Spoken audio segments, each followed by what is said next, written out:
sujet que je m'apprête à évoquer aujourd'hui est un de ceux qui m'est le plus cher, celui des sorcières que j'étudie depuis des années.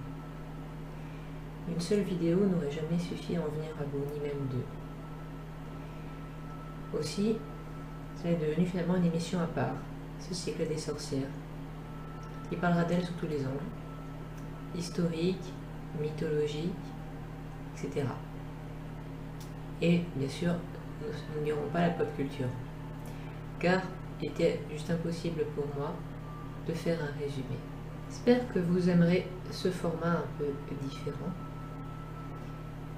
qui sera spécial pour ce mois-ci. Contes cruels tels que vous les connaissez commenceront bientôt. En attendant, approchez-vous du feu et venez écouter les histoires des sorcières.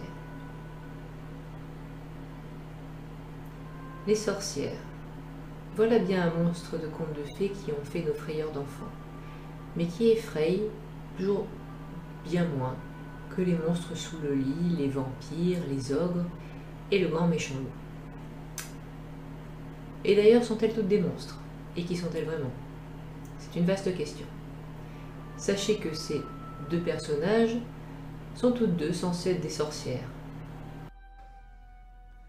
Il dit qu'il voit pas le rapport. Donc je vais m'efforcer de répondre à la question.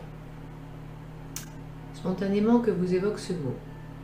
Sûrement une vieille mégère au long nez, et souvent ornée d'une verrue, avec un menton en pointe, le dos bossu, un chapeau pointu, des habits noirs et un ricanement effrayant. Peut-être même la voyez-vous avec la peau verte. Elle vit seule dans une vieille masure au fond des bois, et avec quelques animaux bien particuliers comme un hibou ou un chat noir. Elle mijote des potions dans son chaudron et en note les recettes dans un grimoire qui est réputé résister aux flammes. Elle vole sur un balai et son passe-temps favori est de changer ses ennemis en crapauds. Ses victimes les plus fréquentes sont les enfants parce qu'elle les déteste ou qu'elle les mange, ou les deux. Voilà exactement le portrait de nos méchantes de contes. À commencer par la Baba Yaga des Russes, aux jambes d'os et aux dents de fer, pratique pour le cannibalisme. Mais aussi celle d'Hansel et Gretel à la maison de pain d'épices, si indiquée pour capturer les enfants imprudents qui rôtiront ensuite au four. Commençons par nous demander que sont-elles vraiment?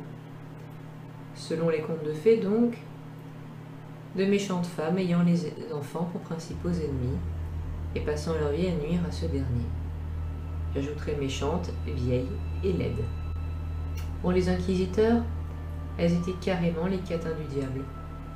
C'est-à-dire qu'elles étaient surtout là pour le satisfaire, si vous me passez l'expression, et en même temps pour obtenir de lui certains pouvoirs, et pouvoir ainsi donc nuire aux bons chrétiens. Elles étaient perçues comme des déviantes satanistes et surtout comme étant les épouses du pire ennemi de Dieu.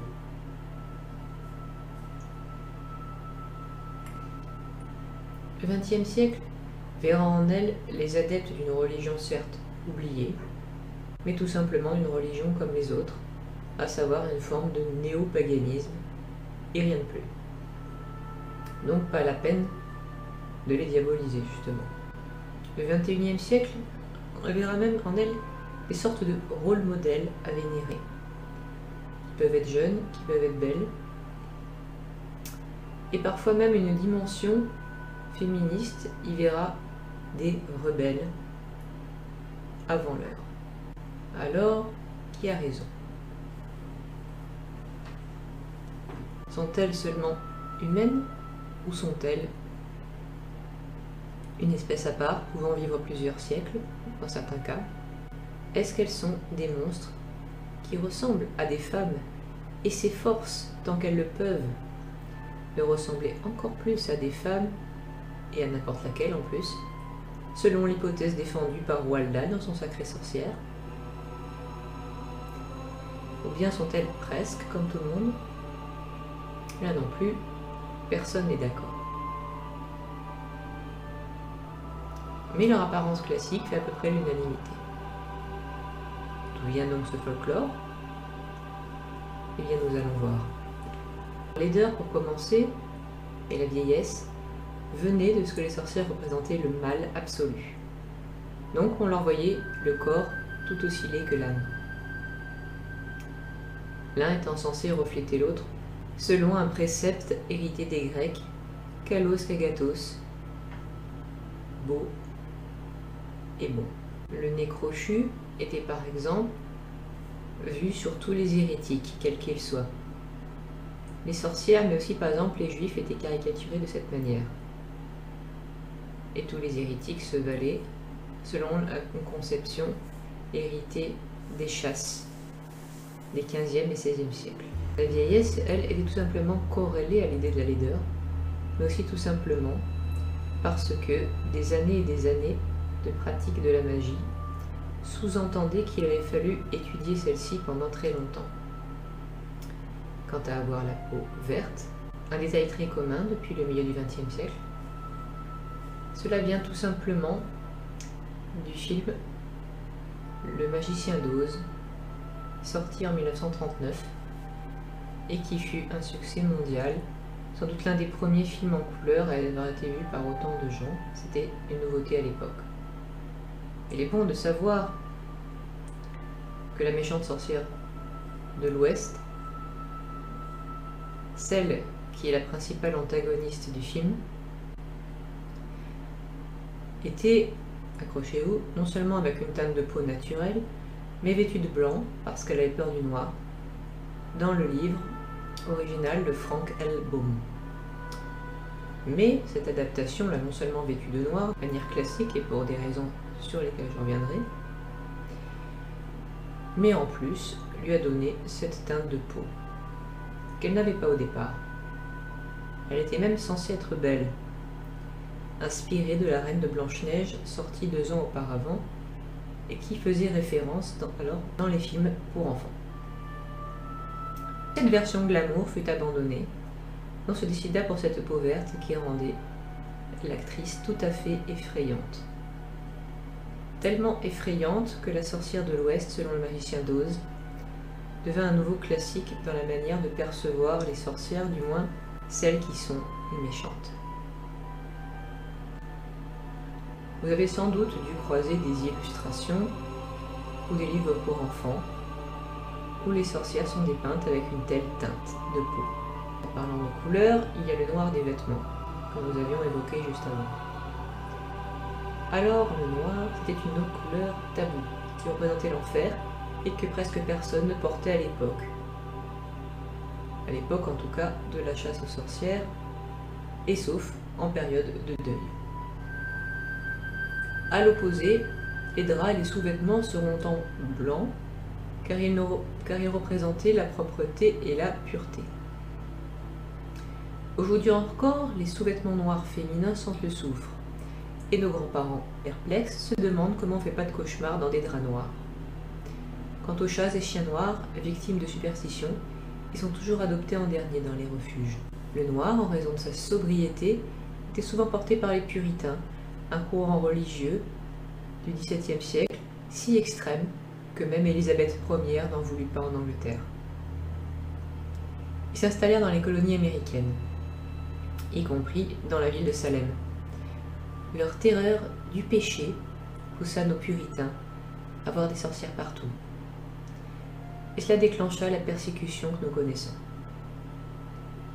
Comme une sorcière pouvait être littéralement la première venue, les éléments portés par les femmes puritaines, c'est-à-dire le noir, les boucles aux chaussures et parfois le grand chapeau, vont devenir des classiques de la garde-robe des sorcières dans l'imaginaire américain d'abord, puis mondial.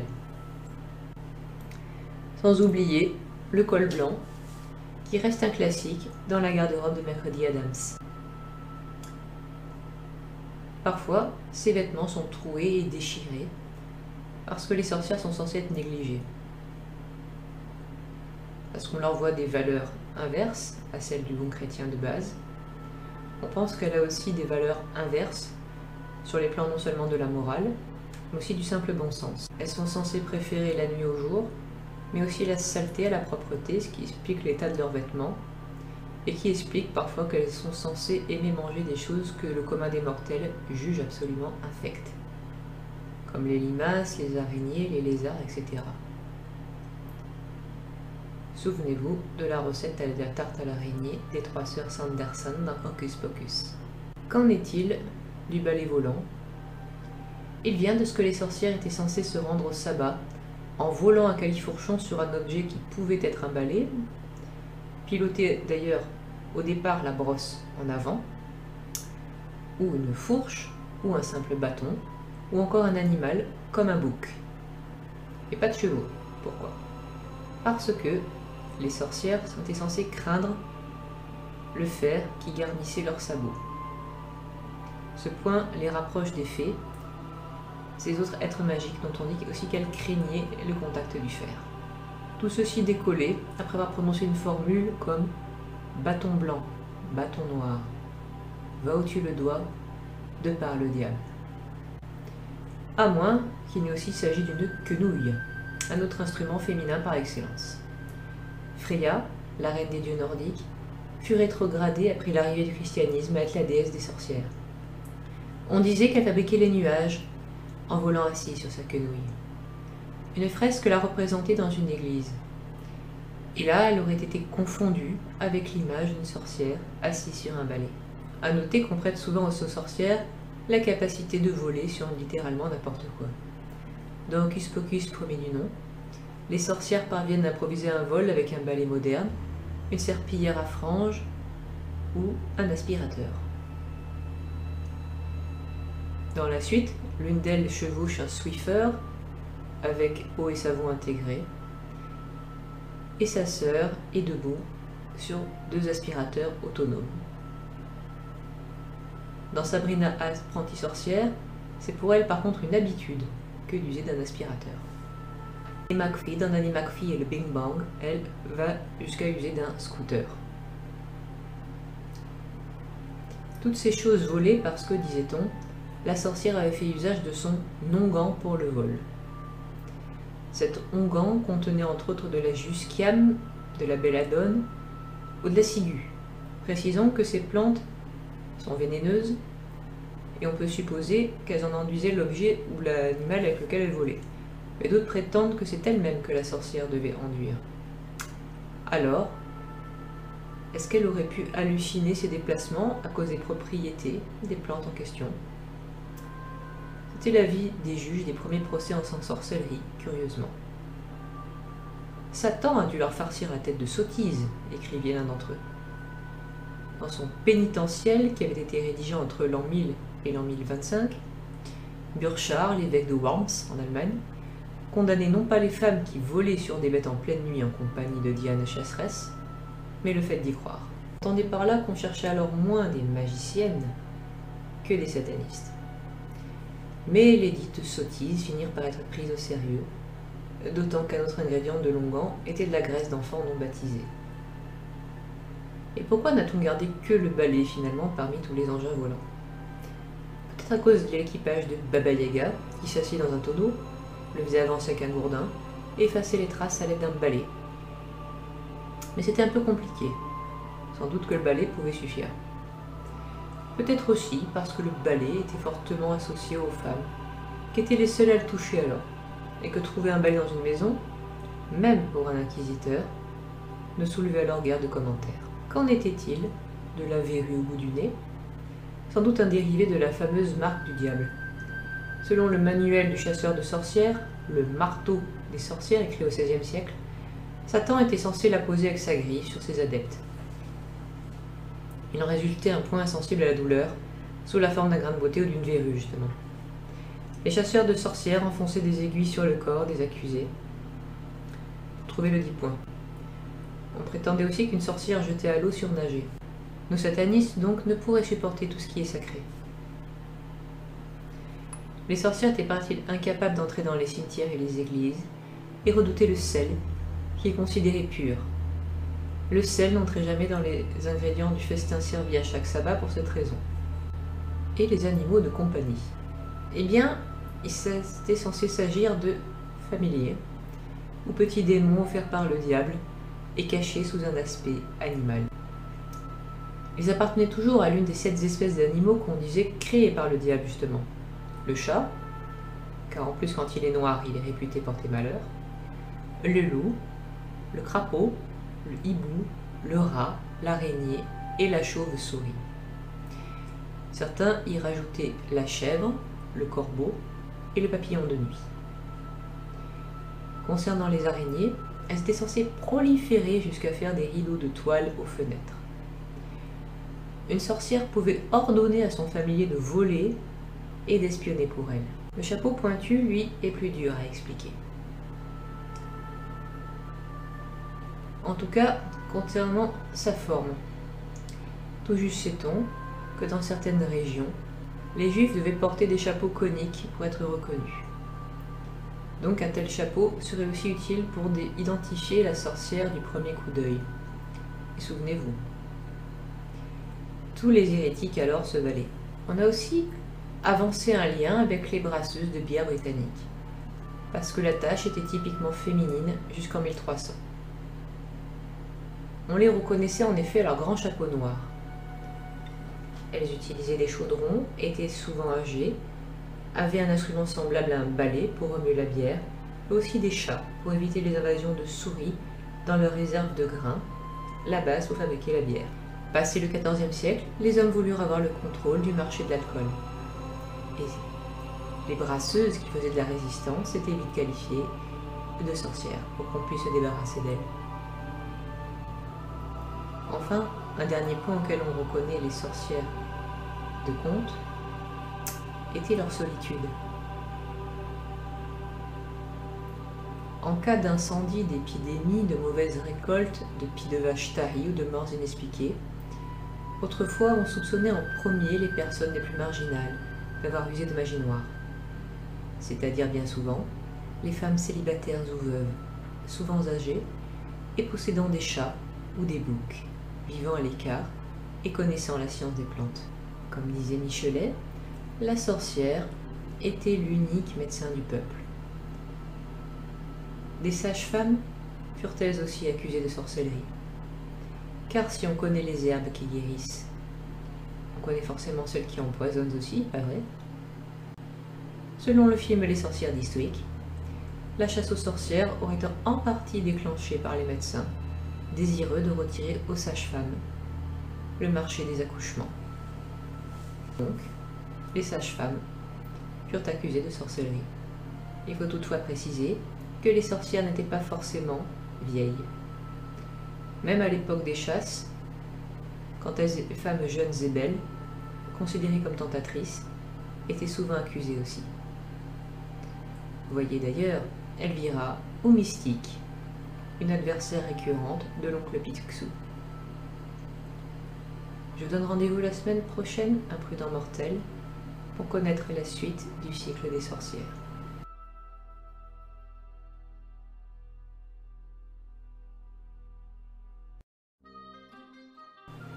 Alors, une question me titille depuis des années, à propos d'un livre que je n'arrive pas à retrouver. Je ne sais pas si quelqu'un le connaît, mais ça m'étonnerait beaucoup, mais voilà. Qui était justement un album pour enfants consacré à la magie, que j'avais vu dans la boutique du musée Jacquemart-André à Paris il y a des années. Oui, c'est précis. Je l'avais feuilleté, mais évidemment, je ne l'avais pas acheté, donc je n'ai pas pu l'emporter. J'ai oublié complètement le titre et l'auteur, évidemment, je ne vais pas dire qui c'était, donc ça n'aidera pas. Pas plus que ça la peine de contacter Jacquemart André, parce que ça fait plus d'une décennie, donc je ne pense qu'il ne saurait pas de quoi il s'agit. Et jamais revu ailleurs. Mais je n'ai pas oublié, ça s'organisait d'une manière. Ça parlait d'une notion, par exemple, justement, les familiers, comment fabriquer des pierres précieuses, voilà. Et à chaque fois, il y avait une petite histoire très courte qui accompagnait chaque notion évoquée. Je m'en rappelle de 2 ou 3, et l'une d'elles, c'était celle qui accompagnait cette notion à propos des araignées, notamment des toiles d'araignées. Comme les araignées sont souvent des familiers pour les sorcières, elles ne les chassent pas, et notamment on reconnaît vite leur maison, parce que forcément les toiles d'araignée finissent par former des rideaux à leurs fenêtres tellement il y en a. En tout cas, c'était tellement connu qu'il y aurait eu... Enfin, c'était une base dans le conte qui accompagnait cette notion. C'est là que je tiens le fait que justement les araignées forment des rideaux aux fenêtres chez une vraie sorcière. C'était ce conte-là. Peut-être que si quelqu'un l'a lu, voilà, aussi il pourrait me dire quel était le bouquin.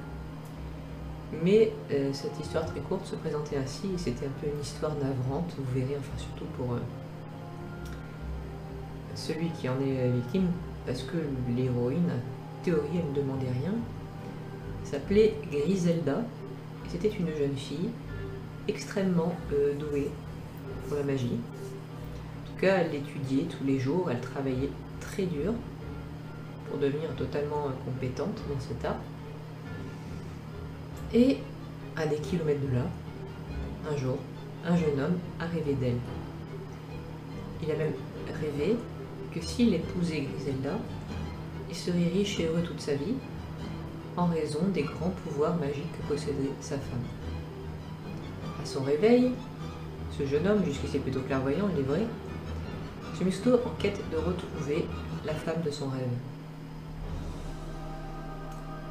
Il se souvenait à peu près à quoi ressemblait le paysage et le village de Griselda. Il interrogea tous les gens qu'il connaissait, et finalement, on le mit sur la bonne piste. Un beau matin, il arriva jusqu'au village de Griselda et demanda si une jeune sorcière vivait ici. On lui dit qu'effectivement, il trouverait, et on lui indiqua la rue. Là, il ne demanda pas. Il était certain de savoir ce à quoi ressemblait la maison d'une sorcière. Or, détail très peu commun pour une sorcière justement, Griselda était totalement arachnophobe. Il paraît que c'est très rare pour elle. Mais du coup, chez elle, il n'y avait pas d'araignée. Autre particularité, la voisine immédiate de Griselda était une autre jeune fille qui vivait seule, mais qui était très fainéante. Elle n'était pas une sorcière, simplement elle détestait faire le ménage, et chez elle, il y avait notamment personne pour chasser les araignées ou ôter leurs toiles, car cette jeune fille n'avait pas la motivation de le faire. Donc c'était chez elle que les toiles d'araignée formaient des rideaux. À son arrivée, le jeune homme qui avait rêvé de Griselda aperçut cette maison avec ses rideaux en toile d'araignée et aperçut la propriétaire qui rêvassait assise à sa porte. Il essaya quand même de s'assurer que c'était la bonne personne et demanda à la voisine de Griselda si elle était une sorcière. Quand la jeune femme lui demanda pourquoi, l'homme lui expliqua qu'il avait rêvé d'une puissante sorcière qu'il finirait par épouser. Or, la voisine de Griselda cherchait un mari. Elle se dit que cet homme avait l'air facile à convaincre, et elle répondit que oui, effectivement elle étudiait la magie et qu'un jour elle deviendrait une sorcière. Le jeune homme la crut, entra chez elle et quelque temps après il l'épousa. Sauf que cette fille paresseuse n'était pas une sorcière, n'en devint évidemment jamais une. Et finalement son époux et elle restèrent pauvres et malheureux. Et là vous dites probablement, et moi je me suis dit aussi quand j'ai lu cette histoire, et un peu crétin quand même, non? Parce qu'au bout de ne serait-ce que quelques jours, elle a quand même dû comprendre que d'un, non, sa fiancée n'était pas une sorcière, et de deux, c'était sa voisine qui en était une. Mais le conte finissait comme ça. J'avoue que c'était à la fois très drôle et un petit peu navrant. Donc, s'il évoque quelque chose à quelqu'un, n'hésitez pas à me le dire. Merci beaucoup, Imprudent Mortel.